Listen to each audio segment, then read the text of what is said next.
quick update on the chassis. We've cut it. So what we did was we've cut it an angle out here, bent the chassis into drawbar. I've just literally welded this temporarily. I've got to finish off that one and do those ones. Welded in here. I'm going to cut this end so it's nice and square. I did try having a rough go, and then we've got a plate to weld underneath with the toe and eye on, and then we're also going to weld a plate on the front here and a plate along the bit there, so it should be a bit more sufficient. Toe and eye will be probably about here, so a bit of a gap, and then your toe and eye, hopefully all goes well. So that's the update on that. We've still got obviously prop shafts to take off, all the gummages underneath there, all the gummages on the side, got the rear rails to change, even though one of them will become a spare for them. They'll have to find an inner tube and all for it. Front axle sitting there.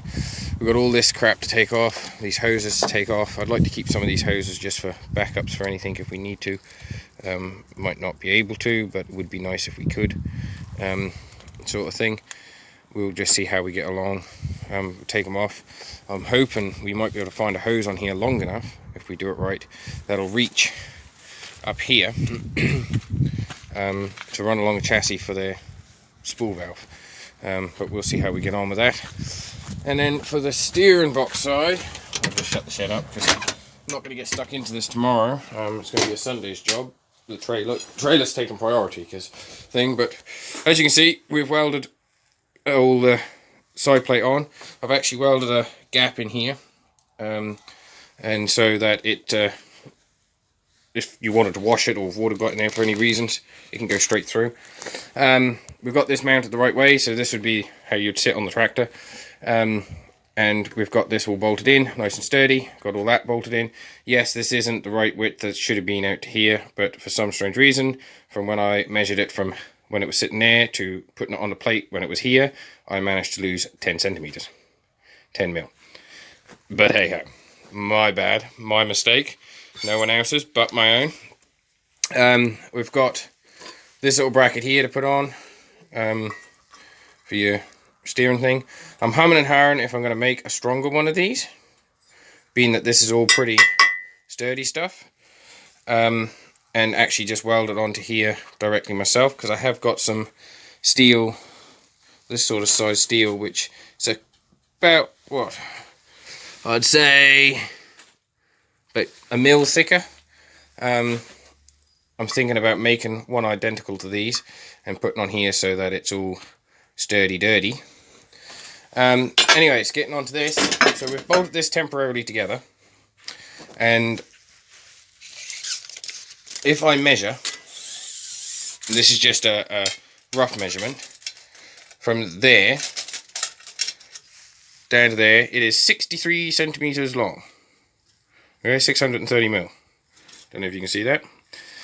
If I measure to where this bolts onto, so if I put this in here, to the top of that frame, to where, or you could even go to the bottom, just 12 centimeters. If I do that here, and sort of look roughly, that is the exact height of my pump. So basically, this complete shaft is what's needed to go on here, theoretically speaking, in my mind, because I'm measuring in the same angle of that, I would anticipate, and you got 12 mils. Measure it on there, and you got, okay, it's just over 12 mil. A couple mil isn't going to hurt too much, being that this did have shims in it as well, and this isn't. So my theory is now, maybe, try and cut this coupling off here, and weld this pipe directly onto this pipe here, and we should be good.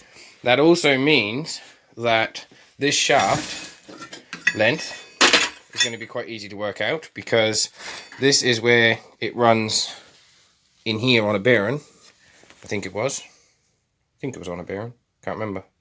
Yeah, I'm sure it was a bearing in there, which is on there, which in turn means that that should be my mark for the shaft to go down in. So there you go. So if I cut that to the exact length I need it, then theoretically, minus that length, when I cut this in half and cut this length off, all I have to do is weld that on. I should have the right length. Comprende? But what I'll probably do is I'll probably get a rod put down in there so it sits inside here, then measure it to the top of this, and then, because we know that this bearing, that's what's going to protrude out for the steering wheel to sit on, because the steering wheel, this goes right up to, okay, we don't want to probably put that on there without cleaning it up, mind you, but which then sit something like that, and that bearing neatly does push in to that housing, and I don't think we're going to have problems with that bearing working its way down or up, because it's pressed in.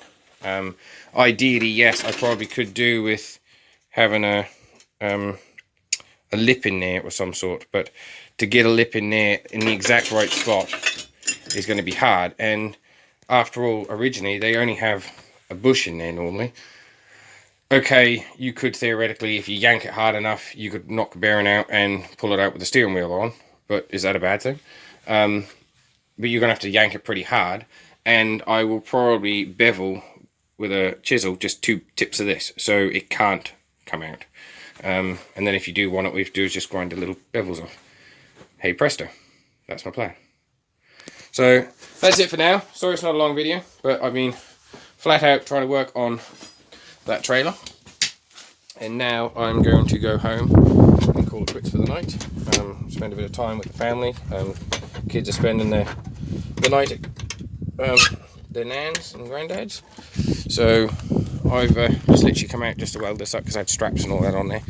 I wanted to make sure it was safe, and then we will get stuck back into this probably on Sunday, and then hopefully get this all welded up and sorted. And then once that's all sorted, we'll then get a vehicle on it, cut the prop shaft off, get a vehicle on it hopefully. Might jack up this first. Thinking about sticking this plate on here and just using a bomber jack and see if I can jack it up. I'll have to crack the hoses, mind you. And then cut all the excess bits off underneath. And then I don't need it up much, I just need it up enough so I can see what I've got to do. And then we'll go from there. The Fuso is gone.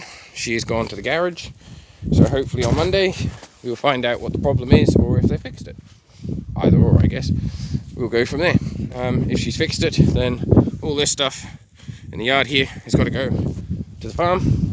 This tractor has got to get moved to the top of the hill, ready to be picked up by a truck when it comes in next season, because I'm not wanting it left there. If not, I'll tow start it and I will move it to that side of the yard, or put it in the driveway, one of the two. So that's just it for now. I'll show you the view of the Stanley Harbour, and nice sunset in the background.